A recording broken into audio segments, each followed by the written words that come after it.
It was September 22, 1975, on a saloon set built in the Arizona desert outside Tucson. Clint Eastwood was directing and starring in the Outlaw Josey Wales, a western about a Confederate soldier's quest for revenge after his family is murdered. 40 cast and crew members were positioned for a tense saloon scene when a 68-year-old extra named William Wild Bill Chandler pulled a real loaded Colt .45 revolver and pointed it directly at Clint's chest. The set went absolutely silent. This wasn't a prop, this was a functioning firearm loaded with live ammunition in the hands of a man who'd served 15 years in prison for armed robbery. Everyone froze, unsure if they were witnessing method acting gone wrong or an actual life-threatening situation. Clint looked at the trembling gun, then at Chandler's confused eyes, and said 7 words that became the most legendary story in Western film history. "You gonna pull that trigger, old-timer?" What happened in the next 30 seconds proved why Clint Eastwood was a legend both on screen and off. This is not a story about movies or westerns, or even about danger. This is about authenticity, respect for real history, and understanding that sometimes the line between acting and reality disappears when you hire people who actually lived the life you're pretending to portray. In 1975, Western films were dying commercially, but Clint Eastwood refused to let the genre go without making one more authentic contribution. The Outlaw Josey Wales was his passion project, a chance to direct and star in a Western that treated the material seriously, that respected the history, that hired real cowboys and frontiersmen instead of just actors in costume. Clint's vision was uncompromising. He wanted authenticity in every frame. That meant filming in actual frontier locations, using period-accurate weapons, costumes, and props, and most importantly, casting real cowboys, ranchers, and even former outlaws as extras to bring genuine Western experience to the screen.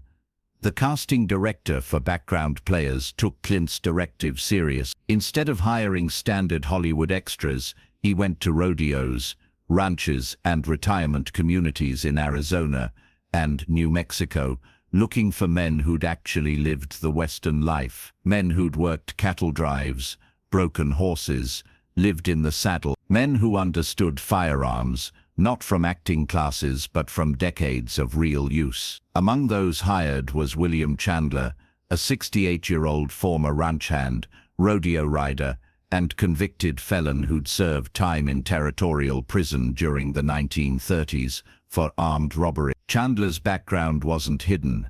His criminal record was known to production, but the casting director saw it as authentic experience. Here was a man who'd actually been an outlaw in the real American West, only 40 years removed from the era the film portrayed. Chandler had ridden with rough men, had used violence, had lived the life that Josey Wales represented. That authenticity was valuable. Chandler was hired as a featured extra, given period costume, and told to bring his own knowledge of frontier life to the performance. What nobody fully understood was that Chandler's mind, at 68 after decades of hard living and possible head injuries from rodeo work, wasn't entirely stable. The line between past and present, between performance and reality, was thinner for him than for younger actors. The first 2 weeks of filming went smoothly. Chandler followed direction, stayed in character, brought genuine gravitas to the background. Other extras and crew members liked him. He had stories from the real Old West,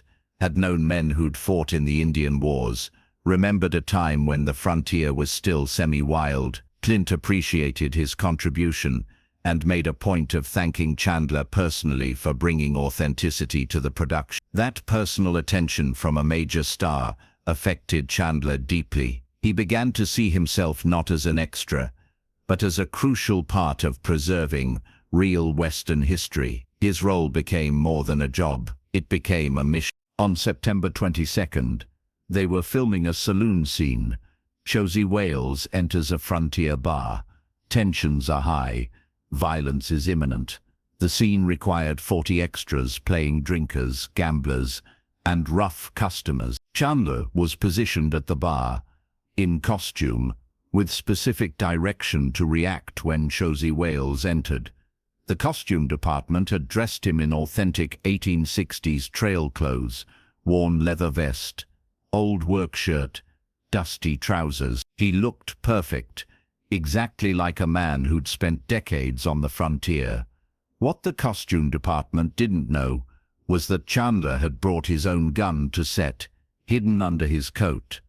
Chandler owned a Colt 45 single-action army revolver, an antique from the 1890s that still functioned perfectly.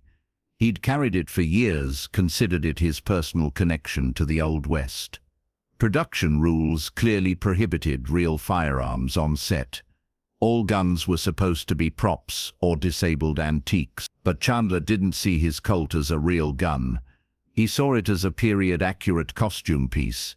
He'd smuggled it onto set that morning because he felt it added urgency to his performance.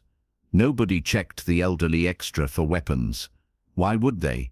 The scene began. Clint, in full Josey Wales costume, entered the saloon set. The camera rolled. Extras reacted as directed.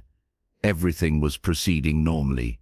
Then something in Chandler's mind shifted. Later, witnesses couldn't agree on whether it was confusion, method acting taken too far, or genuine mental break. But in that moment, looking at Clint in Confederate coat and hat, Chandler didn't see an actor. He saw a gunfighter, a dangerous man, a threat that needed to be confronted. His hand went to his coat and emerged, holding the Colt 40. The assistant director saw it first. "That's not a prop. That's a real gun." The set erupted in controlled panic. Everyone froze. The camera kept rolling because the operator didn't know what else to do. Clint had been moving through the scene, delivering lines, when he saw Chandler raise the revolver and point it directly at his chest from maybe 15 feet away. Clint stopped moving. He didn't dive for cover. He didn't call for help. He didn't show any fear at all. He just stood there, looking at Chandler, evaluating the situation with the same calm he brought to every decision. The trembling in Chandler's hand was visible. His face showed confusion mixed with determination. He was muttering something about protecting the town and dangerous men. It was unclear whether Chandler thought he was in character or genuinely believed he was back in the 1860s, confronting a real outlaw. Either way, his finger was on the trigger of a loaded revolver, pointed at one of the biggest movie stars in the world. Security personnel started moving from the edges of the set, but they were too far away. If Chandler pulled that trigger, there was nothing they could do. The only person who could defuse this situation was the person the gun was pointed at. Clint looked at the gun, then at Chandler's eye. He saw confusion there, not malice.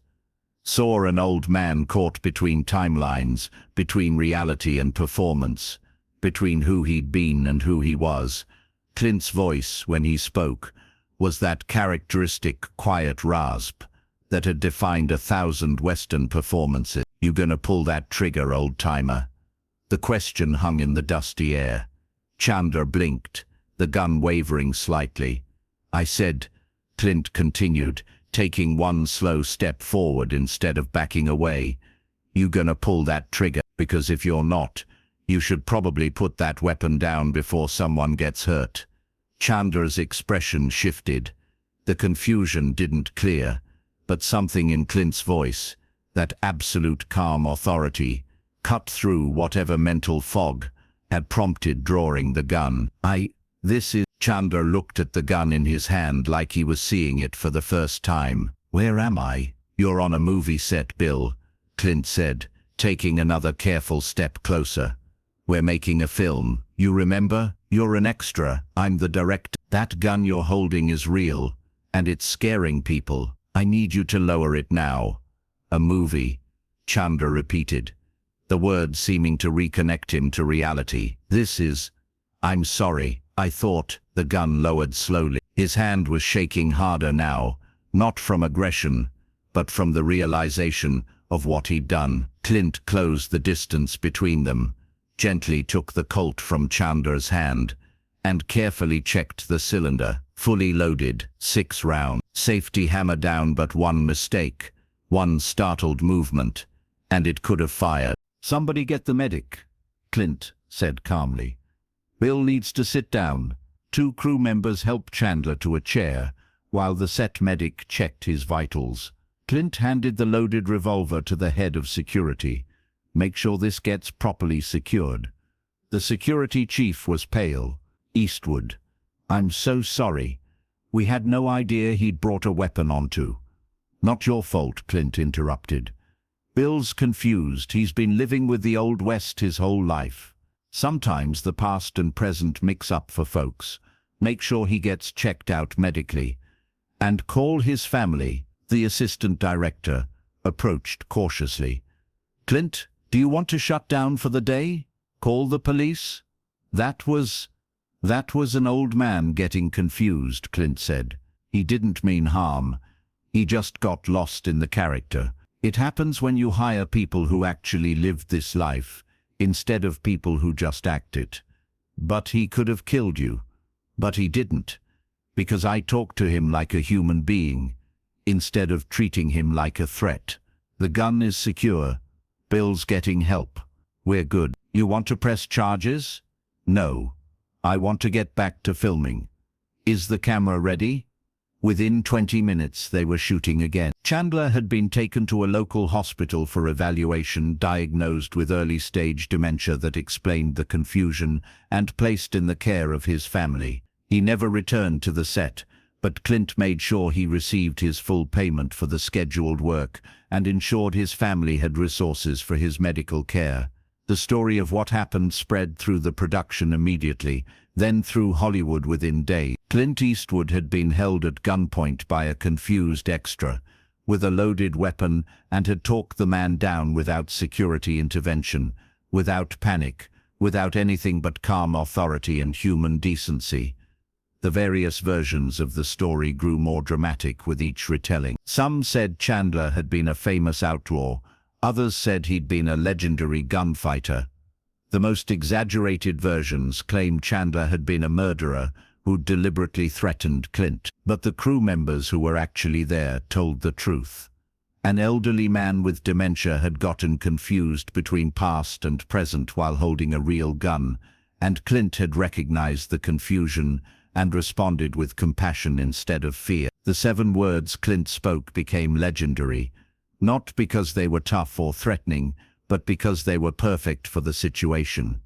"You gonna pull that trigger, old-timer?" wasn't a challenge. It was a question designed to make Chandler think, to break through the confusion, to reconnect him with reality.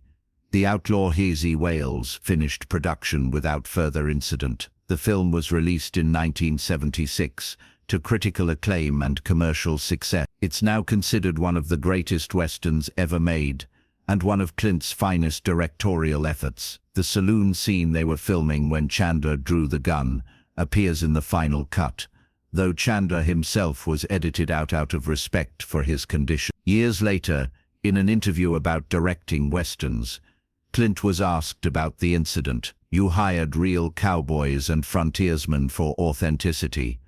One of them pulled a loaded gun on you. Did you regret that casting choice?" Clint's response was immediate and firm.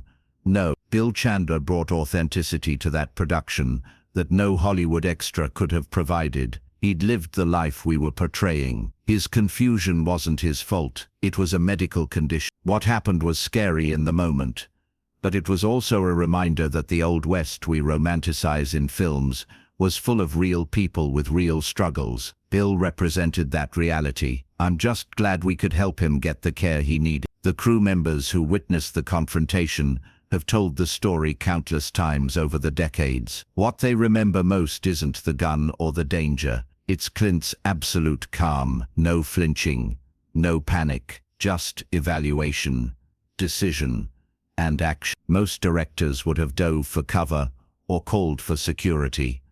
One camera operator recalled, "Clint walked toward the gun. He understood that Bill wasn't a threat, Despite holding a weapon, he saw a confused old man who needed help, not a criminal who needed to be stopped. That takes a different kind of courage than just being brave under fire. The stunt coordinator on the film had a different perspective.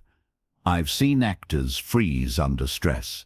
I've seen stars demand body doubles for anything remotely dangerous. Clint had a loaded gun pointed at his chest, and his concern was for the man holding it. That's not acting tough. That's actually being tough. There's a difference. William Wild Bill Chandler lived for another 3 years after the incident. His dementia progressed, and he eventually didn't remember his time working on the Outlaw Josey Wales or the confrontation with Clint Eastwood. But his family remembered Clint's kindness, his refusal to press charges, his ensuring that Bill received proper care. When Chandler passed away in 1978, Clint sent flowers and a note to the family. Bill represented the real West. He gave our film authenticity that couldn't be faked. I'm grateful for his service to the production, and sorry that his final years were difficult. Today, the story is told in film schools as an example of how hiring authentic people for period films can create both opportunities and challenges. It's told in acting classes as an example of how to handle unexpected crisis on set. And it's told in Western fan communities as proof that Clint Eastwood wasn't just playing tough guys, he actually was one. But the people who understand the story best are the older generation, who remember when Westerns dominated cinema, when authenticity mattered more than special effects, and when directors hired real cowboys because they valued truth over convenience. To them, Clint's response to Bill Chandler pulling that gun represents everything that made classic Westerns great: respect for the real West, compassion for the people who lived it, and understanding that the line between history and storytelling isn't always clear. If this story moved you, subscribe and share it with someone who remembers when Westerns meant something, when movies valued authenticity, and when stars like Clint Eastwood proved their character off-screen as much as on. Have you ever witnessed someone stay calm in a crisis when everyone else panicked? Share your memory in the comments.